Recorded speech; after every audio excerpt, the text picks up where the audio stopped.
जय हिंद। आज हम नियंत्रण एवं समन्वय चैप्टर का एमसीक्यू करेंगे और इम्पोर्टेंट क्वेश्चन करेंगे। ये जो चैप्टर है क्लास 10th के बायोलॉजी का है और आज इसका हम एमसीक्यू और इम्पोर्टेंट क्वेश्चन करेंगे। इसमें जितने भी क्वेश्चन हैं ये मतलब इसमें से कुछ क्वेश्चन मॉडल पेपर में से लिए गए हैं। मॉडल पेपर से क्वेश्चन 90% बोर्ड एग्जाम में लड़ने की संभावना रहती है। तो ये सारे बहुत इंपॉर्टेंट क्वेश्चन है, ये एग्जाम में मतलब आने के बहुत ज़्यादा चांस रहते हैं। अब इसका मतलब ये नहीं कि ये चांस रहते तो जिसका चांस है वही आप याद करिएगा क्वेश्चन आंसर। क्वेश्चन आंसर आपको सारा याद करना है। क्वेश्चन आंसर नहीं मतलब कि आपको सारे टॉपिक के बारे में नॉलेज होना चाहिए, फिर आप किसी भी क्वेश्चन का आंसर दे सकते हैं। कोई भी क्वेश्चन अगर देगा तो आप आंसर दे सकते हैं। देखिए, पढ़ने का मतलब ये नहीं होता है कि नंबर बस उठा लें। नंबर उठाने का कोई मतलब नहीं बनता है जब तक कि आपके पास नॉलेज ना हो। तो नॉलेज पहले गेन करना जरूरी है। नंबर कुछ भी आए, नंबर से कोई फर्क नहीं पड़ता। पहले समझिए कि हर टॉपिक को हमको एकदम अच्छे से पढ़ना है। आखिर ये टॉपिक कह क्या रहा है इसके बारे में हमको जानना है।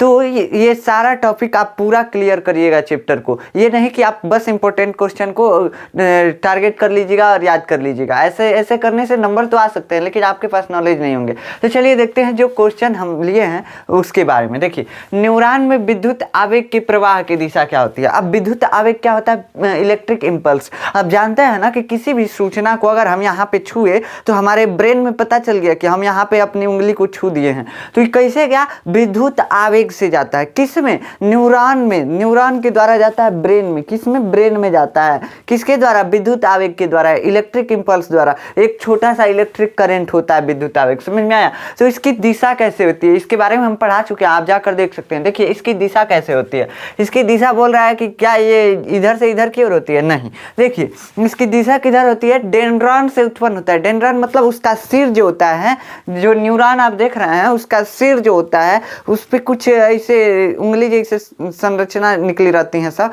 तो उससे शुरू होता है। कोशिका का ऐसे होता हुआ एक्सॉन से होता हुआ कहाँ तक चला जाता है? एक्सॉन से होता हुआ फिर दूसरे न्यूरॉन के कहाँ पे चला जाता है? डेंड्रॉन में या कोशिका काय में। देखिए क्या बोलते हैं, ये जो सिर के ऊपर निकला हुआ है इसको क्या बोलते हैं? डेंड्रॉन बोलते हैं। ये इसको कोशिका काय, इसको एक्सॉन क्या बोलते हैं? एक्सॉन। ठीक, उसके बाद तंत्रिका सिरा इसको बोलते हैं। ठीक, तो ये समझ में आ गया।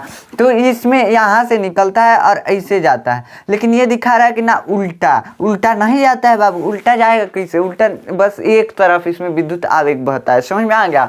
तो एक तरफ बहेगा। नहीं तो मान लीजिए कि यहाँ से हम छुए, अब पता चला ब्रेन में ना भेज के उल्टा इधर ये भेज दिया, तो हमको पता नहीं चलेगा कि छुए हैं कि नहीं छुए हैं। तो इसलिए एक ही तरफ इसमें विद्युत आवेग बहता है, इलेक्ट्रिक इंपल्स बहता है। ठीक, अब ये कह रहा है इधर से इधर, तो इधर से इधर भी नहीं बहता है। कैसे कि यहाँ से स्टार्ट होता है, यहाँ से, और इधर की ओर जाता है। ये कह रहा है इधर से स्टार्ट हुआ इधर की ओर गया, गलती है। इसमें देखिए, इसमें सही है। इसमें यहाँ से स्टार्ट होता है, इसके द्वारा फिर दूसरे में जाता है, दूसरे के द्वारा तीसरे में, ऐसे ही ब्रेन में पहुंच जाएगा। तो ये वाला बोल रहा है कि इधर से इधर जा रहा है, मतलब ये क्या है? ये सही है। क्या है? सही है। विद्युत आवेग के बहने की दिशा ये सही है। ठीक, अब देखिए ये भी गलत दे रहा है। इधर से आया लेकिन यहाँ से इंटर इसमें नहीं करेगा, इसमें इंटर करेगा इस सिरे से, तो ये भी गलत है। ठीक, अब देखिए थायरॉक्सिन के बारे में कौन कौन सा कथन सत्य है। थायरॉक्सिन क्या है? एक हार्मोन है। हार्मोन क्या होते हैं? एक मतलब रासायनिक पदार्थ होते हैं। रासायनिक पदार्थ मतलब कोई केमिकल मान सकते हैं, जैसे एल्कोहल, शराब, जो शराब पी के लोग ढिमलाए रहते हैं उसको भी केमिकल मान सकते हैं। तो सारा केमिकल ही है। तो देखिए वो केमिकल जो हमारे शरीर में नियंत्रण एवं समन्वय का काम करता है। जैसे कि कोई नियंत्रण करना है, आंत को इतने टाइम तक चलाना है, इसके लिए हार्मोन कौन सा? हमारा हाइट इतना ही बढ़ाना है, कौन सा हार्मोन? तो ये जो नियंत्रण कर रहा है इसी को बोलते हैं हार्मोन। मतलब कि जो हमारे शरीर में नियंत्रण और समन्वय का काम कर रहा है उसको क्या बोलते हैं? हार्मोन बोलते हैं। ठीक, हार्मोन बोलते हैं। अब थायरॉक्सिन के बारे में कौन सा कथन सत्य है? थायरॉक्सिन के संश्लेषण के लिए लौह की आवश्यकता होती है। गलत है बाबू। कैसे कि थायरॉक्सिन के संश्लेषण मतलब क्या होता है? संश्लेषण मतलब जानते हैं? कुछ नहीं होता है, बनना होता है। मान लीजिए मार्कर है, मार्कर आपका टूट गया है, हम बना दिए, तो इसका संश्लेषण कर दिए, बना दिए मतलब, ठीक। तो ये बनाना मतलब संश्लेषण करना होता है, तो ये गलत है। लौह से नहीं बनता है थायरॉक्सिन, किससे? लौह मतलब लोहा होता है, ये बनता है आयोडीन से। किसके द्वारा? यहाँ पे होती है थायराइड ग्रंथि, इसी के द्वारा बनती है। यह शरीर में कार्बोहाइड्रेट, प्रोटीन, वसाओं के उपापचय का नियमन करता है। अब नियमन क्या होता है ये सही है, देखिए इसमें दो ऑप्शन भी सही हो सकते हैं, ये भी ध्यान रखिएगा, दो ऑप्शन भी सही हो सकते हैं। ये शरीर में कार्बोहाइड्रेट, प्रोटीन और वसाओं के उपापचय का नियमन का कार्य करता है। नियमन क्या होता है? जैसे पत्नी अपने पति को क्या करती है? वश में रखती है, तो कह सकते हैं पति अपने पति का नियमन करती है। मतलब वश में रखने को क्या बोलते हैं? नियमन बोलते हैं। अपने मतलब नियम में बांध के रखना, इस टाइम से इस टाइम तक घर से बाहर निकलना है, नहीं निकलना है इस टाइम से इस टाइम तक, ठीक। तो ये क्या है? ये नियमों में बांध कर रखना है, मतलब वो अपने पति का नियमन कर रही है वैसे। तो ये नियमन मतलब नियंत्रण करना, समझ में आ गया? वश में रखना। तो ये कार्बोहाइड्रेट, प्रोटीन, वसाओं के उपापचय का नियमन करता है। कार्बोहाइड्रेट मीठा पदार्थ होता है, रोटी वोटी में स्टार्च वगैरह होते हैं सब। प्रोटीन दाल में पाया जाता है, ठीक। वसा तो जानते हैं तेल ओल को कहते हैं। उपापचय क्या होता है? उपापचय मतलब किसी चीज का बनना या किसी चीज का बिगड़ना। नहीं समझ में आया? मेटाबॉलिज्म इसको बोलते हैं। क्या बोलते हैं? मेटाबॉलिज्म इंग्लिश में। तो किसी चीज का बनना, मान लीजिए कार्बन से मिलकर ऑक्सीजन कार्बन डाइऑक्साइड बना लिया, ठीक।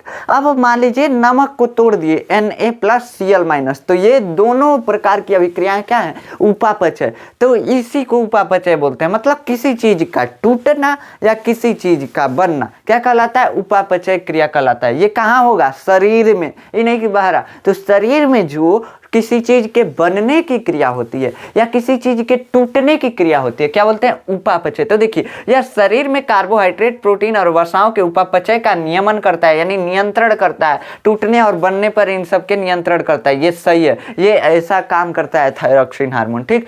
थायरॉक्सिन के संश्लेषण के लिए थायराइड ग्रंथि को आयोडीन की आवश्यकता होती है। अभी ने बताया है आयोडीन आवश्यक होता है थायरॉक्सिन बनाने के लिए, तो ये भी क्या है? सही है बाबू, सही है। समझ में आ गया?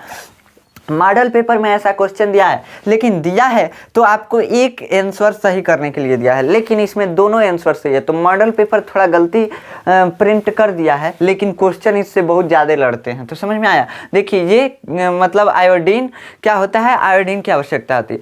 थायरॉक्सिन को थायराइड हार्मोन भी कहते हैं, ये गलत है, ठीक ठीक। अब गलत है। अब उसके बाद देखिए प्रतिवर्ती चाप के संघटकों का सही क्रम क्या है?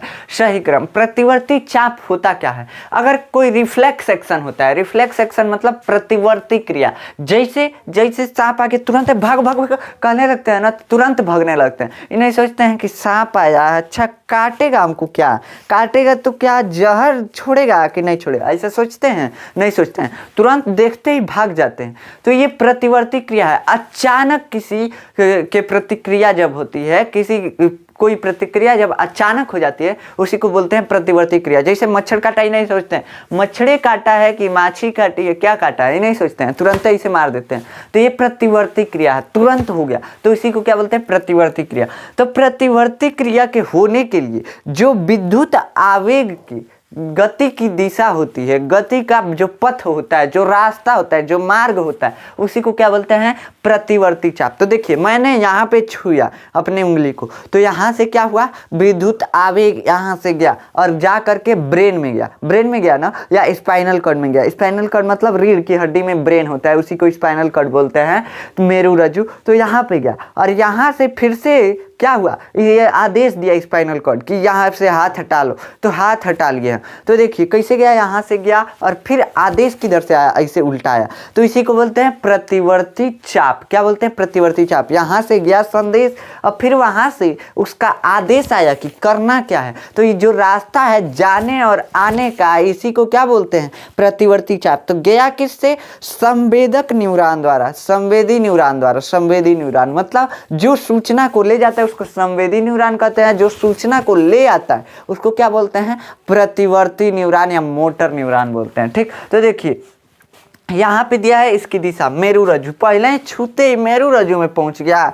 ऐसा संवेदी न्यूरॉन कहा गया। तो गलती है, पहले ही गलती दिखा रहा है, देखिए ना, पहले ही गलती दिखा रहा है। प्रेरक तंत्रिका, प्रेरक तंत्रिका, मतलब ये क्या है, मोटर न्यूरॉन। गलती है, पहले मोटर न्यूरॉन से आएगा क्या, अभी ना संवेदी न्यूरॉन दिया और ना मेरुरज्जु दिया, तो ये भी गलत है। ठीक, ये भी गलत है। उसके बाद क्या है, ग्राही अंग। ग्राही अंग मतलब ग्राही अंग जो छुए हैं ना, वही ग्राही अंग है, जो ग्रहण कर रहा है सूचना को कि हम छू लिए हैं अपने उंगली को, तो ये ग्राही अंग। तो ठीक है, ग्राही अंग पे पहले जाता है संवेदी न्यूरॉन, मतलब जो सूचना को ले जाएगा यहाँ से, तो ये संवेदी न्यूरॉन, ये भी ठीक है। उसके बाद मेरुरज्जु यानी स्पाइनल कॉर्ड, तो स्पाइनल कॉर्ड में भी पहुंच गया, ठीक है। उसके बाद क्या हुआ, प्रेरक न्यूरॉन यानी मोटर न्यूरॉन, तो मोटर न्यूरॉन यानी संदेश कहाँ से आया, मेरुरज्जु से, ठीक है। उसके बाद पेशी, मतलब हाथ की पेशियाँ होती है जो हमारे हाथ को मूव कराती हैं, हिलाती हैं, तो पेशी पे आएगा तभी तो हमारे हाथ हिल कर हट जाएंगे, तो ये क्या हुआ, ये सही है। ऐसे संदेश का मतलब संदेश चलता है, सूचनाएं चलती हैं, या विद्युत आवेग इलेक्ट्रिक इम्पल्स चलता है ऐसे, ठीक। तो इसके मार्ग को क्या बोलते हैं, उसके मार्ग को प्रतिवर्ती चाप बोलते हैं। इतना डिटेल में बता रहे हैं इस क्वेश्चन में भी, आपको हम चैप्टर में बहुत अच्छे से डिटेल से बताएं, आप जाके देख लीजिए। निम्न में से कौन कौन कथन सत्य है, तो देखिए इसमें कई कथन भी सत्य हो सकते हैं और एक कथन भी सत्य हो सकता है। तो देखिए, किसी अनुक्रिया के लिए अचानक होने वाली प्रतिक्रिया क्या कहलाती है, प्रतिवर्ती क्रिया कहलाती है, प्रतिवर्ती क्रिया है, ठीक। कैसे, अभी ना बताया है कि सांप आएगा तुरंत वो अनुक्रिया क्या, मतलब सांप आया, आप देखे तो अनुक्रिया हो गया और तुरंत भाग गई, प्रतिक्रिया हो गया। देखे तो अनुक्रिया, भाग गए प्रतिक्रिया। हाथ आगे पे रखे तो पता चला कि हाँ जल रहा है, तुरंत हटा लिए, ये प्रतिक्रिया हो गया, ठीक। तो ये क्या, अनुक्रिया के प्रति अचानक बिना सोचे समझे जो क्रिया होती है, वो ऐसे क्रिया को, ऐसे मतलब प्रतिक्रिया को क्या बोलते हैं, प्रतिवर्ती क्रिया, रिफ्लेक्स एक्शन। क्या बोलते हैं, रिफ्लेक्स एक्शन। समझ में आया, तो ये क्या है, ये कथन सही है, ठीक, ये कथन सही है। अभी बताएं, संवेदी न्यूरॉन सूचनाओं को मेरुरज्जु से पेशी तक ले जाती है ना भाई, मेरुरज्जु से तो मोटर न्यूरॉन ले आता है, यानी प्रेरक तंत्रिका ले आती है, प्रेरक न्यूरॉन ले आता है, संवेदी न्यूरॉन तो ले जाता है। उल्टा बोल रहा है तो उल्टा को काट दीजिए, ठीक। प्रेरक न्यूरॉन संकेतों को ग्राही अंग से मेरुरज्जु तक ले जाती है। अभी प्रेरक यानी मोटर न्यूरॉन को जो ले आने वाला है उसको ले जाने के लिए बोल रहा है, तो गलती है ना, तो ये भी गलती है, ठीक। अब देखिए, अब क्या बोल रहा है, अनुक्रिया के प्रति प्रतिक्रिया के लिए विद्युत आवेग के पथ को क्या बोलते हैं, प्रतिवर्ती चाप। सही है, कैसे कि अनुक्रिया जो होता है, मान लीजिए आगे से हमारा हाथ जला, तो यहाँ से इलेक्ट्रिक इम्पल्स गया कहाँ पे, मेरुरज्जु में, मेरुरज्जु से आया, इसी के रास्ते को क्या बोलते हैं, प्रतिवर्ती चाप। तो ये सही, अभी हम बताएं तो ये सही है, ठीक। अब देखिए, मस्तिष्क के लिए कौन सही है, मस्तिष्क के लिए कौन सा कथन सही है, सोचने वाला भाग पश्च मस्तिष्क। गलत है, कहे से कि अग्र मस्तिष्क से हम सोचते हैं, सेरिब्रम से सोचते हैं, और सेरिब्रम क्या है, अग्र मस्तिष्क है, तो अग्र मस्तिष्क से हम सोचते हैं। समझ में आया, अब पीछे से नहीं ना सोचेंगे, नहीं तो उल्टा सोचने लगेंगे, तो ये गलत है, ठीक। उसके बाद क्या हुआ, सुनने सूंघने देखने के लिए अग्र मस्तिष्क का प्रयोग किया जाता है। बीपी जैसी अनैच्छिक क्रियाओं का नियंत्रण पश्च मस्तिष्क मेडुला से होता है, ये सही है। अनैच्छिक क्रियाओं, सभी अनैच्छिक क्रियाओं का मतलब अनैच्छिक क्रियाओं का नियंत्रण पश्च मस्तिष्क से होता है। पश्च मस्तिष्क आपके पास इमेज भी आ रहा होगा, मेडुला उसमें आ रहा होगा। और अनुमस्तिष्क शरीर के संतुलन का नियंत्रण नहीं करता है, ये गलत है। कैसे कि अनुमस्तिष्क शरीर के संतुलन का नियंत्रण करता है। ये देखिए, सूंघने और देखने के लिए अग्र मस्तिष्क का प्रयोग किया जाता है, ये सही है, सॉरी ये सही है, ठीक। कौन सा सही है, सुनने सूंघने और देखने के लिए अग्र मस्तिष्क का प्रयोग किया जाता है। समझ में आया, मतलब आप सुनेंगे तो किससे पता चलेगा, अग्र मस्तिष्क ही बताएगा। उसके बाद देखेंगे तो भी अग्र मस्तिष्क ही बताएगा, मतलब ऐसे क्रियाओं के लिए क्या करता है, ये अग्र मस्तिष्क ही बताता है, ठीक। देखिए आगे का क्वेश्चन क्या कहता है, आगे का क्वेश्चन कहता है, मटर के पौधे में प्रतान की वृद्धि किससे होती है। प्रतान किसे कहते हैं, प्रतान जानते हैं, जो इठा के चढ़ जाता है, जिसे नेनुआ अनुआ देखे होंगे, जिसको देहात में लोग घेवड़ा बोलते हैं, तो उसका जो एगो डंटी टाइप में निकलता है और किसी भी डाली पे ऐसे उठा जाएगा, स्प्रिंग टाइप का, तो उस जो स्प्रिंग टाइप का रहता है उसी को क्या बोलते हैं, प्रतान बोलते हैं। तो बोल रहा है मटर के पौधे में प्रतान की वृद्धि किसके कारण होती है, प्रकाशानुवर्तन के कारण। गलती है, कैसे कि देखिए, प्रकाशानुवर्तन के कारण होता तो प्रकाश की तरफ जाना चाहिए या दूर जाना चाहिए, ये ऊपर बढ़ता है नीचे बढ़ता है, तो नीचे प्रकाश नहीं है ऊपर प्रकाश है, तो ये दोनों तरफ बढ़ता है, तो इसका मतलब कि प्रकाश अनुवर्तन गुरुत्वानुवर्तन नहीं है। गुरुत्वानुवर्तन इसमें भी वही होता है, या तो ऊपर जाता है या तो नीचे जाता है, तो ये गुरुत्वानुवर्तन भी नहीं है। देखिए यह इन उन कोशिकाओं में तीव्र विभाजन से होता है जो अवलंबन से दूर होती हैं। ये क्या होता है? अवलंबन। देखिए ये मान लीजिए प्रतान निकल रहा है, ठीक, तो प्रतान इतना मान लीजिए जूम कर दिए तो मोटा हो गया। कितना मोटा हो गया? मान लीजिए इतना मोटा हो गया, प्रतान जूम कर दिए, ठीक। तो उसके बाद अवलंबन क्या होगा? अवलंबन देखिए इसके बीच के भाग को क्या बोल रहा है? अवलंबन बोल रहा है। तो वे उन कोशिकाओं में तीव्र विभाजन से जो अवलंबन से दूर होती हैं। तो अब मान लीजिए यहाँ पे कोई कोशिका है, अब विभाजन ज्यादा करेगी तो यह ऐंठा जाएगा, और ऐंठाएगा बस इसका वृद्धि होने लगेगा। तो क्या है? सही है बाबू। देखिए मान लीजिए कि मार्कर है, इसके इधर वाला ज्यादा विभाजन करे, मतलब इधर वाला बढ़ने लगे, इधर वाला कम विभाजन करे, नहीं बढ़े, तो क्या होगा? ऐसे मुड़ जाएगा मार्कर, तो इसका वृद्धि होने लगेगा, हो जाएगा ना। तो ऐसे ही क्या होता है? प्रतान की वृद्धि होती है, जो ऐंठाने वाला स्प्रिंग रहता है उसकी वृद्धि होती है। तो ये क्या है? ये सही है, कोई नहीं, लास्ट ऑप्शन है। तो ये तो वैसे ही गलत है। समझ में आ गया? पौधों में परिपक्व फलों और पत्तियों के झड़ने का कारण क्या है? मतलब कि पौधे गिर जाते हैं, पौधे की पत्तियां गिर जाती हैं, आम अपने आप पे टपक जाते हैं सब। तो आम पहले लोग जाते थे बारी ओरी में बिनने आम, तो काहे लिए टपक जाते हैं आम? तो ये किसके कारण होता है? ऑक्सीन के कारण। ऑक्सीन क्या करता है? प्रकाशानुवर्तन कराता है। प्रकाशानुवर्तन मतलब प्रकाश की तरफ मोड़ेगा, नहीं तो प्रकाश से दूर ले जाएगा। ये करेगा दो काम ऑक्सीन किसी पौधे का। किसी पौधे में अगर मान लीजिए सूरजमुखी है तो उसको प्रकाश की तरफ ऐसे मोड़े रखेगा, तो ऐसे मोड़ता रहता है। तो ये कौन करता है? ऑक्सीन। तो ये तो प्रकाश के लिए है ना उत्तरदायी, मतलब प्रकाशानुवर्तन के लिए। जिब्रेलिन, जिब्रेलिन क्या करता है? ये पौधे की वृद्धि करता है। क्या करता है? वृद्धि करता है। एब्सिसिक अम्ल, यही अम्ल जो है ना, यही अम्ल क्या करता है? उसको झाड़ देता है, पौधे की पत्तियों को वृद्धि वगैरह रोक देता है, जिससे मतलब पूरा भोजन रोक देगा, जिससे क्या होंगी? पत्तियां झड़ जाएंगी। साइटोकाइनिन, साइटोकाइनिन क्या होता है? साइटोकाइनिन भी वृद्धि का काम करता है, या पौधे कोशिकाओं में विभाजन तेज करता है। विभाजन मतलब कि उसमें कोशिका, मान लीजिए एगो कोशिका है तो उसका जल्दी जल्दी विभाजन करा के 2 गो बना देगा, 2 गो से 4 गो बना देगा। जैसे मनुष्य में होता है 1 से 2 हो जाएंगे, 2 से 4 हो जाएंगे, वैसे इसमें भी होता है, ठीक, पौधों में। उसके बाद इंसुलिन का इंजेक्शन कब लिया जाता है? इंसुलिन एक हार्मोन है, इसका इंजेक्शन कब लिया जाता है? जब शुगर लेवल हाई हो जाता है। अब शुगर लेवल कब हाई होता है? जब ब्लड में यानी रक्त में, खून में क्या होता है? शुगर की मात्रा, शर्करा की मात्रा ज़्यादा हो जाती है, तो शुगर लेवल हाई हो जाता है। तो जब ये हाई होता है तो ये किसके कारण होता है? इंसुलिन की कमी के कारण। कैसे कि इंसुलिन जो है ना, रक्त में शर्करा की मात्रा को घटाते रहेगा, और जब कम हो जाएगा, घटाइए नहीं पाएगा, तो शुगर एकदम बढ़ जाएगा, तो क्या होगा? वही शुगर हाई हो जाता है। तो इसमें देखिए लिखा है बीपी कम हो जाता है, तो गलती है सॉरी। देखिए बीपी कम हो जाता है, गलत है। बीपी कमी से मतलब इंसुलिन नहीं दिया जाता है, बीपी हाई हो जाता है, ये भी गलत है। रुधिर में शर्करा का स्तर अधिक हो जाता है, ये सही है। कहाँ से कि जब शर्करा का स्तर अधिक होगा तो शुगर हाई हो जाएगा, और जब हाई होगा तो इंसुलिन का इंजेक्शन दे देंगे, तुरंत लो कर देगा। सभी के लिए गलत है ये।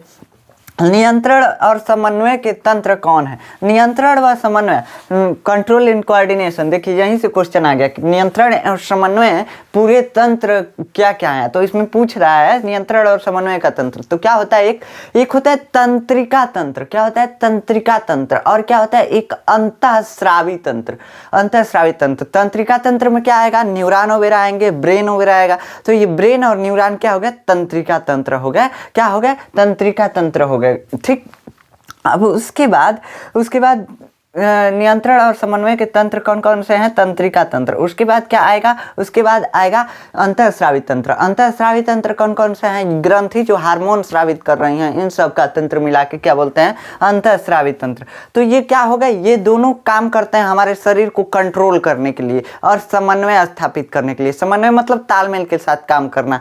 जैसे कि हमारा आगे ये पैर बढ़ा तो उसके बाद दूसरा पैर ही बढ़ेगा, अब दूसरा आगे नहीं बढ़ेगा। तो तालमेल कौन बैठाता बैठाता है, ये इसके लिए समन्वय बोलते हैं। ठीक, मतलब तालमेल बैठाने को क्या बोलते हैं? समन्वय। तो इसका काम कौन करता है? इसका काम भी कौन करता है? ये अंतःस्रावी ग्रंथियां करते हैं, अंतःस्रावी तंत्र करता है और तंत्रिका तंत्र। तो ये दोनों क्या है? ये दोनों जो है नियंत्रण और समन्वय का तंत्र है। नियंत्रण का काम और समन्वय का काम दोनों यही ना करते हैं सब, ब्रेन, तंत्रिका तंत्र और हार्मोन वगैरह, तो यही सब दोनों इसी तंत्र में आते हैं, इन्हीं दोनों तंत्र में। ठीक, संकटकालीन हार्मोन किसे कहा जाता है? संकटकालीन हार्मोन, इसको fight flight and flight hormone भी बोला जाता है। मतलब लड़ो, डरो या भागो, किसी मतलब 3 चीज में से कोई एक निर्णय लेना है, तो इसीलिए क्या बोलते हैं इसको? Fight flight and flight hormone. ठीक, तो ये 3 काम कर सकता है, या तो आपको डरा देगा, नहीं तो आपको भगा देगा, नहीं तो लड़ा देगा। किसी को लड़ाने का काम कौन करता है? यही एड्रेनलिन हार्मोन। तो इसी को बोलते हैं संकटकालीन हार्मोन। संकट में ही रिलीज होता है, मतलब आप किसी खतरे में हैं तो आपको संकट में यही रिलीज होगा, एड्रेनलिन हार्मोन। तो आपको इच्छा होगी कि लड़ लें, नहीं तो भाग जाए, नहीं तो डर जाए, बस ये 3 गो इच्छा होगा इसके रिलीज होने से। ठीक, उसके बाद मतलब निकलने से, रिलीज मतलब निकलना। शरीर ताप, भूख प्यास, नींद, उपापचय आदि का नियमन कौन करता है? नियमन अभी बताया है कि नियंत्रण होता है। तो शरीर ताप यानी कि टेम्परेचर हमारे शरीर का, भूख प्यास, भूख और प्यास कौन लगाता है? नींद, उपापचय आदि का नियमन कौन करता है? तो देखिए दिया है प्रमस्तिष्क, अनुमस्तिष्क और मस्तिष्क पूंछ और डाई एनसीफेलान। क्या होता है? डाई एनसीफेलान। तो देखिए प्रमस्तिष्क का भाग ही जो है, एक भाग, वो क्या करता है? वो शरीर का ताप, भूख, शरीर, नींद, उपापचय आदि का नियंत्रण करता है। तो इसमें आता है, इसी का प्रमस्तिष्क का भाग है डाईएनसीफेलान। क्या है? डाईएनसीफेलान। तो खखोर के पूछा है, देखिए ना, पूछा है कि शरीर ताप, भूख प्यास, नींद, उपापचय आदि का नियमन कौन करता है? तो खखोर के आंसर दिया है, देखिए ना, मतलब एकदम अंदर। प्रमस्तिष्क का भाग क्या है? डाईएनसीफेलान। अब इससे भी अंदर जाके पूछता ना तो बोलता थैलेमस एंड हाइपोथैलेमस। डाईएनसीफेलान जो होता है, थैलेमस और हाइपोथैलेमस दोनों को मिलाकर क्या बोलते हैं? डाईएनसीफेलान। ठीक, तो डाईएनसीफेलान यही थैलेमस और हाइपोथैलेमस होते हैं। ठीक, अब देखिए तो ये कौन सा सही होगा? डाईएनसीफेलान। ठीक, अब देखिए चित्र में अंतःस्रावी ग्रंथियों के नाम लिखिए। आपको एक चित्र दे देगा, बोलेगा इसमें सारी अंतःस्रावी ग्रंथियों के नाम लिख दीजिए। तो आप क्या करेंगे? पहले ऊपर से शुरू कीजिए। ब्रेन में क्या क्या होता है? पीनियल ग्रंथि जो नींद को कंट्रोल करता है। उसके बाद क्या होता है? उसके बाद हाइपोथैलेमस। हाइपोथैलेमस ब्रेन के पार्ट में भी आता है और क्या ग्रंथि में भी आता है। उसके बाद पिट्यूटरी ग्लैंड यानी पीयूष ग्रंथि। उसके बाद क्या आता है? यहाँ पे थायराइड ग्लैंड, थायराइड ग्लैंड भी आता है, मतलब थायराइड ग्रंथि। उसके बाद पैराथायराइड ग्लैंड यानी पैराथायराइड ग्रंथि। उसके बाद क्या आता है? थाइमस ग्रंथि। क्या आता है? थाइमस ग्रंथि। उसके बाद क्या आता है? उसके बाद आता है अग्नाशय। क्या आता है बाबू? अग्नाशय। उसके बाद एड्रीनल ग्लैंड। एड्रीनल ग्लैंड को क्या बोलते हैं? अधिवृक्क ग्रंथि बोलते हैं। और अग्नाशय क्या बोलते हैं? पैनक्रियाज। यहीं से इंसुलिन रिलीज होता है और यही जो होता है शुगर लेवल को क्या करता है? कंट्रोल करता है।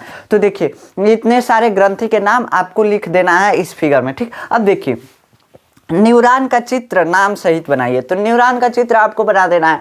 न्यूरॉन का चित्र कैसे होता है? देखिए ना, कोशिका काय बन गया, ये एक जॉन बन गया, क्या बन गया? डेंड्रॉन बन गया। ठीक, यहाँ पे थोड़ा थोड़ा बना दीजिएगा तंत्र। के बाद काम बताना है। तो डेंड्रॉन क्या करता है? डेंड्रॉन जो होता है या तो सिग्नल को एक्सेप्ट करेगा या सिग्नल खुद ही बनाएगा। ये डेंड्रॉन जो होता है, ये डेंड्रॉन मतलब कोशिका काय पे जो ऐसे लगा हुआ है, या सिग्नल खुद बनाएगा या सिग्नल को खुद एक्सेप्ट करेगा। मतलब यहाँ पे छुए तो यहाँ का न्यूरॉन सिग्नल खुद बनाया, अब इसके आगे जो न्यूरॉन आएगा जुड़ेगा, वो सिग्नल को, इसी के सिग्नल को एक्सेप्ट करके ले जाएगा ब्रेन में। तो या तो डेंड्रॉन सिग्नल एक्सेप्ट करता है या तो क्या करता है? बनाता है। उसके बाद कोशिका काय। कोशिका काय में कुछ क्रिया होती है, क्रिया होकर के विद्युत में बदला जाता है, विद्युत आवेग में, इलेक्ट्रिक इंपल्स में। उसके बाद एक्सॉन के द्वारा चला जाता है, एक्सॉन एक रास्ता है। ठीक, तो खत्म हो गया इसका काम भी। किसका काम? ये मतलब न्यूरॉन का काम, यानी तंत्रिका कोशिका का काम। टेस्टोस्टेरॉन के कार्य लिखे। टेस्टोस्टेरॉन क्या करता है? टेस्टोस्टेरॉन एक पुरुष का हार्मोन है।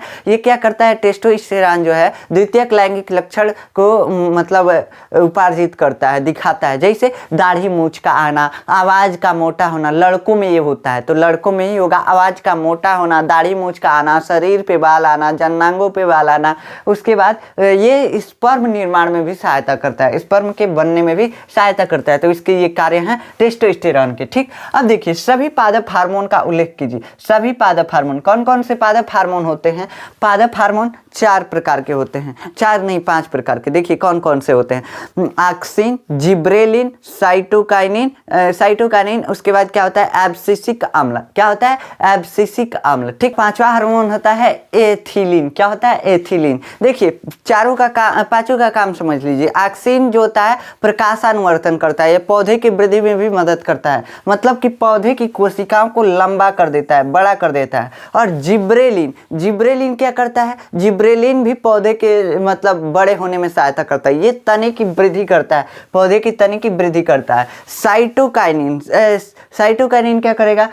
साइटोकाइनिन क्या करेगा? साइटोकाइनिन कोशिका विभाजन को क्या करता है? प्रेरित करता है, मतलब पादपों में कोशिका विभाजन करता है। ठीक, तो साइटोकाइनिन पादपों में कोशिका विभाजन करता है, इससे भी वृद्धि होता है। तो 3 हार्मोन वृद्धि हार्मोन होते हैं पौधों में, ऑक्सिन, जिब्रेलिन, साइटोकाइनिन। एब्सिसिक अम्ल क्या करता है? वृद्धि को रोकता है, वृद्धि को रोकता है। मान लीजिए तरकुल है, बढ़ते बढ़ते बढ़ते बढ़ते आसमान को छू जाएगा, तो उसके लिए क्या चाहिए? उसके लिए चाहिए एब्सिसिक अम्ल। और एथिलीन क्या करता है? फलों को पकाने में काम करता है। ठीक, मतलब बीज को पकाने में, मतलब परिपक्व होने में किसी चीज को काम करता है। जैसे एथिलीन क्या करेगा? आम को पका देगा, तो यही जो होता है आम को पकाने का काम करता है। ठीक, तो 4-5 हार्मोन कौन कौन से हैं? ऑक्सिन वृद्धि में, जिब्रेलिन वृद्धि में, साइटोकाइनिन वृद्धि में, ये कोशिका विभाजन करके ये तना को बढ़ाता है और ये कोशिका को लंबा करता है। ऑक्सिन कोशिका को लंबा करेगा, जिब्रेलिन तना को बढ़ाएगा और साइटोकाइनिन क्या करेगा? कोशिका विभाजन करेगा। एब्सिसिक अम्ल क्या करता है? वृद्धि को रोकता है, वृद्धि को रोकता है। और एथिलीन क्या करता है? फलों को पकाता है। समझ में आ गया?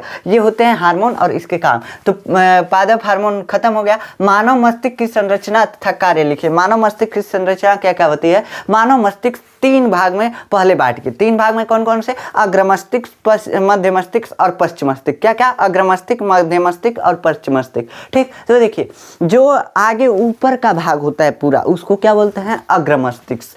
पश्चिम मस्तिष्क जो होता है हल्का सा पीछे होता है। मध्य मस्तिष्क बस यहाँ स्पाइनल कॉर्ड से थोड़ा शुरू होकर यहीं तक होता है। अब देखिए अग्र मस्तिष्क में क्या क्या आता है? अग्र मस्तिष्क में आएगा सेरिब्रम। क्या क्या आएगा? सेरिब्रम। उसके बाद क्या आएगा? सेरिब्रम के बाद हाइपोथैलेमस, थैलेमस, और उसके बाद क्या आएगा?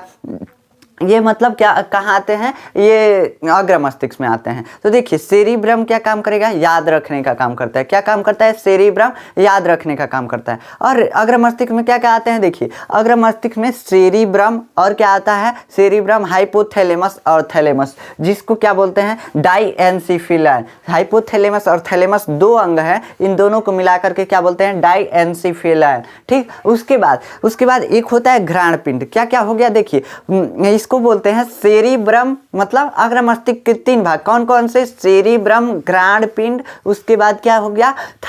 थैलेमस और हाइपोथैलेमस। देखिए सेरिब्रम याद रखने का काम करता है किसी भी चीज को। जिसका सेरिब्रम तेज होता है याद रखता है, ज्यादा लड़कियों का सेरिब्रम तेज होता है और ज्यादातर वो अपना शिकायत याद रखते हैं सब। उसके बाद क्या होता है? दूसरा होता है क्या? घ्राण पिंड। जैसे स्वाद, सूंघना वगैरह का संवेदन कौन करता है? घ्राण पिंड। उसके बाद क्या होता है? उसके बाद होता है थैलेमस और हाइपोथैलेमस। थैलेमस बाहरी वातावरण को बताता है, मतलब बाहर गर्मी है, ठंडा है, बर्फ गिर रहा है, बारिश हो रहा है, आगी जल रहा है, क्या हो रहा है, ये सब कौन बताएगा? थैलेमस बताएगा। थैलेमस क्या बताएगा? बाहरी वातावरण को बताएगा। बस अंदर के शरीर के टेम्परेचर का कौन बताता है? हाइपोथैलेमस। हाइपोथैलेमस क्या बताएगा? शरीर का तापमान कितना है, शरीर में पेट दर्द हो रहा है कि हाथ दर्द हो रहा है कि देह पूरा दर्द हो रहा है, ये सब कौन बताता है? हाइपोथैलेमस बताता है। हाइपोथैलेमस ही क्या करता है? है, हाइपोथैलेमस ही प्यार मोहब्बत ही सब कराता है। तो हाइपोथैलेमस से थोड़ा बच के रहिएगा। हाइपोथैलेमस कब एक्टिव होता है? ज़्यादातर मसाला मिर्चा उर्चा खाने से हाइपोथैलेमस ज़्यादा एक्टिव हो जाता है, ठीक। तो थोड़ा मिर्च मसाला कम कीजिए, ठीक। उसके बाद देखिए, ये मस्तिष्क के अग्र मस्तिष्क का काम हो गया। मध्य मस्तिष्क में क्या क्या आता है? मध्य मस्तिष्क में आता है क्रूरा सेरिब्री। क्या आता है? क्रूरा सेरिब्री। और क्या आता है? पोन्स आता है। क्या आता है? क्रूरा सेरिब्री और क्या आता है? उसके बाद पोन्स आता है, ठीक। तो देखिए, क्रूरा सेरिब्री और पोन्स, ठीक। तो क्रूरा सेरिब्री क्या करता है? क्रूरा सेरिब्री जो होता है स्पाइनल कॉर्ड को और मस्तिष्क को जोड़ता है, ठीक। उसके बाद क्या करता है? पोन्स जो होता है, पोन्स ये क्या करता है? पोन्स जो होता है सभी चीज का एक केंद्र होता है, सभी चीज का केंद्र, जैसे हमारा केंद्र सरकार है। अब देखिए, मान लीजिए कौन सूचना गया तो पहले जाएगा मतलब किसी के पास, उसके बाद वो अंग ट्रांसफर करेगा जिसका होगा, मतलब ब्रेन में है। जैसे मान लीजिए ये सूचना गया कहाँ? यहाँ पे हम छुए तो छूने का सूचना मान लीजिए हमारे सेरिब्रम में गया। सेरिब्रम में याद करेगा सेरिब्रम की, हाँ ऐसा हुआ था, कहा कैसा होता है तो नहीं मालूम चलेगा, तो तुरंत भेजेगा सूचना किसको भेजेगा? स्पाइनल कॉर्ड को, तुरंत आदेश देते। इस सबके बीच कौन आ गया? इस सबके बीच आ जाता है पोन्स। और ये जो स्पाइनल कॉर्ड है यानी मेरुरज्जु है, तुरंत आदेश देगा हाथ हटा ले, यानी जल रहा है तो क्या करेगा? हाथ हटाने का आदेश देगा। तो ये कहाँ से ऐसे गया, ऐसे जाके ब्रेन से ऐसे फिर आया, तो इसके बीच में जो केंद्र पड़ता है उसी को क्या बोलते हैं? पोन्स। पोन्स वही भाग है, ठीक। उसके बाद पश्च मस्तिष्क में क्या होता है? Cerebellum, medulla oblongata. क्या क्या होता है? सेरिबेलम और मेडुला ऑब्लोंगाटा, ठीक। तो ये होते हैं। सेरिबेलम क्या करता है? सेरिबेलम हमारे संतुलन का काम करता है। संतुलन मतलब हम खड़े हैं ना, तो अगर सेरिबेलम नहीं रहता तो हम खड़े ही नहीं हो पाते। अब सेरिबेलम में अंतर है। सेरिबेलम पीछे होता है और सेरिब्रम है ऊपरा जो है खोपड़िया के, उसको बोलते हैं सेरिब्रम, ठीक। तो सेरिब्रम ये है, बेलम पीछे है, ठीक। तो ये क्या करता है? शरीर के नियंत्रण का काम करता है। जैसे हम बैलेंस बनाने का काम करता है। यहाँ पे खड़े हैं, बैलेंस बनाए, एक पैर पे खड़े हो गए, बैलेंस बनाए। रस्सी पे चलते हैं तो बैलेंस बनाए। रस्सी पे सर्कस वाले चलते हैं, इसके ज्यादा एक्टिव होने से, किसके? सेरिबेलम के एक्टिव होने से। अब मेडुला ऑब्लोंगाटा क्या करता है? मेडुला ऑब्लोंगाटा जो है अनैच्छिक क्रियाओं को नियंत्रित करता है, जैसे सांस लेना वगैरह, जैसे मतलब स्वाद वगैरह। स्वाद को तो बदल नहीं सकते, तो ये भी अनैच्छिक क्रिया है। अब मान लीजिए सांप देख लिए तो भाग गए, तो ये अनैच्छिक क्रिया। इन सब का नियंत्रण कौन करता है? इन सब का नियंत्रण मेडुला ऑब्लोंगाटा करता है। तो ये हो गया क्या? ब्रेन का पार्ट, ठीक। समझ में आ गया ब्रेन का पार्ट और उसके काम, ठीक। अब ये शॉर्ट में हम इसलिए समझाया कि सारा चैप्टर हम पढ़ा दिए हैं, ये बहुत डिटेल से पढ़ाए हैं। हार्मोन तथा एंजाइम में अंतर क्या होता है? हार्मोन क्या होता है? हार्मोन ऐसे पदार्थ हैं जो हमारे नियंत्रण और समन्वय का काम करते हैं। और एंजाइम क्या करता है? एंजाइम जो होता है किसी भी अभिक्रिया को, शरीर में होने वाली किसी भी अभिक्रिया को तेज करने का काम करता है। जैसे भोजन पच रहा है तो उसको और तेज कर देगा, और तेज करने का काम करता है, एजेंट का काम करता है, ठीक। तो ये क्या करता है? एंजाइम एजेंट का काम करता है। देखिए, हार्मोन जो होता है ज्यादातर अंतःस्रावी ग्रंथियों से स्रावित होता है। हार्मोन अंतःस्रावी ग्रंथियों से ही स्रावित होता है। और ये एंजाइम जो होता है, एंजाइम बहिस्रावी ग्रंथि ज्यादा इसको स्रावित करते हैं, ठीक। मतलब अपने अंदर से फेंकती हैं, ठीक।